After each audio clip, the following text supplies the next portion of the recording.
What's up, everybody? Welcome to a new episode of Average Joe Sports. In today's episode, I'm giving you my NFL awards through the halfway point of the season. If you're new to the channel, please remember to hit that subscribe button, turn on all bell notifications so you never miss an episode of Average Joe Sports. Also, please remember to hit that like button, as it's the best way to help the channel grow and create a community full of sports lovers just like you. Let's start off with the MVP award. And there's a few people that I really think are in the contention for it, and a few more people that I think could be by the end of the season. Pains me to say this, but I would give the MVP award to Tom Brady. He's second in the NFL right now with 2,650 passing yards, a 67% completion percentage, a quarterback rating of 108.6, and 25 touchdowns to just 5 interceptions. The Tampa Bay Buccaneers are still in first place in the NFC South, and with those numbers, who could really argue with him being in the running for MVP? Now, a couple other quarterbacks that were in running of this award would have to be, number 1, Justin Herbert. He's thrown for 2,350 yards with a 66% completion percentage, a quarterback rating of 99, and 18 touchdowns to just 6 interceptions. And in third, I have Kyler Murray, who's thrown for 2,276 passing yards, has nearly a 73% completion percentage, a QB rating of 110,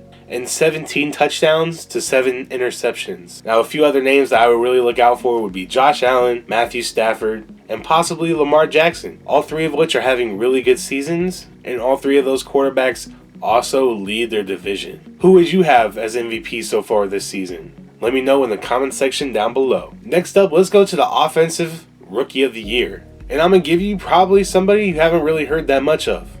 I'm talking about the center for the Kansas City Chiefs, Creed Humphrey. Creed has seen 648 snaps so far this season and has only allowed 1 sack. He also has an overall PFF score of 90.4. That's one of the best among rookies in this draft class, and probably the best player on this Chiefs newly rebuilt offensive line. As a center, he's the anchor of this offensive line and what we really needed moving forward. He's left-handed, but you really don't see that often out of NFL starting centers. And he's most likely going to be under Mahomes for the next 10 plus years. Now, I know this isn't a really exciting pick or a real flashy pick, and it's probably a long shot, but Creed Humphrey is definitely somebody to take a look at. The next person that I have competing for this award, rookie wide receiver from the Cincinnati Bengals, Ja'Marr Chase. Chase has 70 targets this year, 44 receptions, so you'd like to see that number go up with that many targets thrown his way, but 835 receiving yards to go with those 44 receptions, and also 7 touchdowns. That's 19 yards per reception.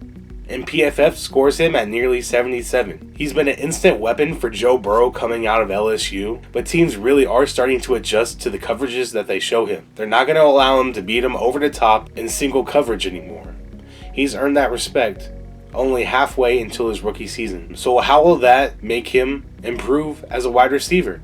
They're doubling you. How are you going to get open? How are you still going to get those yards? Because all the best wide receivers are always double teamed, and all the best wide receivers still manage to get yards. Once he really starts running all of his routes to the highest possible form, Ja'Marr Chase and Joe Burrow are going to be a scary duo for years to come. Now for the Defensive Rookie of the Year. And there's 2 more candidates that I'm going to give you. The first one being a little bit more obvious, I'm going with Micah Parsons from the Dallas Cowboys. Micah has 5 sacks, 38 solo tackles, and 14 assisted tackles. He also has 10 tackles for loss, 14 quarterback hits, and 2 passes deflected. Those would be good numbers for an 8-year NFL vet. And he's one of the guys that has really helped turn around that Dallas Cowboys defense, who last year was one of the worst in the NFL. He's really come into his own, and he can play multiple different positions, whether that be an outside linebacker or even put his hand in the dirt as a defensive end. As a rookie, he's already one of the best in the NFL. And let me give you another little sleeper pick who hasn't been great all season so far, but has really come into his own these last 3-4 weeks. I'm talking about linebacker Nick Bolton from the Kansas City Chiefs. Nick Bolton is what the Chiefs have been really missing. A sideline-to-sideline linebacker that we haven't seen since Derek Johnson has been wearing the colors. Nick Bolton has 44 solo tackles, 27 assisted tackles, 9 tackles for loss, and 1 quarterback hit. And he loves to get his nose dirty down at the line of scrimmage. Like I said, he's really trending upwards. He's coming into his own, and in these last 3-4 weeks is where all of his production's been coming from. I really would like to see what he looks like at the end of the season, cementing himself as one of the starting linebackers for the Kansas City Chiefs. Next up, we have the Comeback Player of the Year, and this one is pretty simple. There's not going to be very much competition at all for it. It's going to be Dak Prescott from the Dallas Cowboys. Dak has thrown for 2,045 yards, has a 69% completion percentage, 18 touchdowns to just 5 interceptions, a quarterback rating of 108, in 24 plays of over 20 yards or more. Now, that's not all just him. Of course, he does have a lot of playmakers that can make a few people miss and turn a 6-yard gain into a 22-yard gain. But whenever you really think back about how bad Dak's ankle was and the fact that he was able to come back and start the first game of the year, that's really something. This award is his to lose. Dak Prescott, Comeback Player of the Year. Next up, we have the Coach of the Year, and I'm going with Coach Cliff Kingsbury from the Arizona Cardinals. The Cardinals are 8-1 right now. They lead the NFC West, which is one of the toughest divisions in all of football. And he just won this past Sunday without his MVP candidate quarterback, Kyler Murray. They also won without 2 of their best receivers, DeAndre Hopkins, AJ Green, and they were also without their RB1, Chase Edmonds. But that doesn't matter when you have James Conner as your second running back. He's accumulated 12 touchdowns so far this season. I bet the Steelers are really missing that production from him. And after being on the hot seat coming into the season, Cliff Kingsbury seems to have turned this team all the way around and are making a strong push for that number 1 seed in the NFC. Now on to my Defensive Player of the Year. And if you've been watching this player at all, you would know it's an easy choice. Give it to Myles Garrett, defensive end from the Cleveland Browns. Myles Garrett has 12 sacks already this season, including 4.5 sacks versus Chicago in Week 3.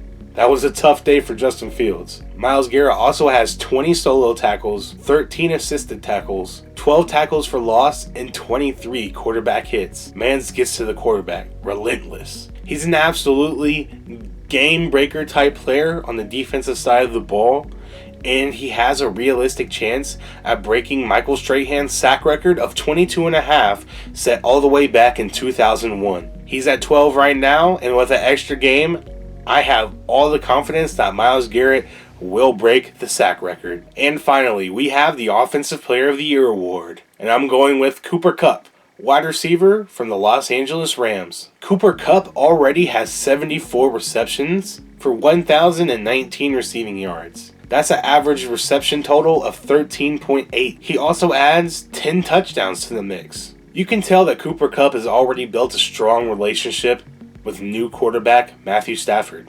They had a tough loss last week versus Tennessee, a game in which nobody really looked on the same page, but you can manage to have those types of games when you've been as dominant as the Rams has been so far this season. Just don't make it a trend and you'll be okay. They look to right the ship this week on Monday Night Football versus the San Francisco 49ers, and I expect Cooper Kupp to have a big game with over 100 receiving yards and maybe even a couple scores. Alright guys, those are my awards for the halfway point of the NFL season. This was another episode of Average Joe Sports. Please remember to hit that subscribe button and turn on all bell notifications so you never miss an episode of Average Joe Sports.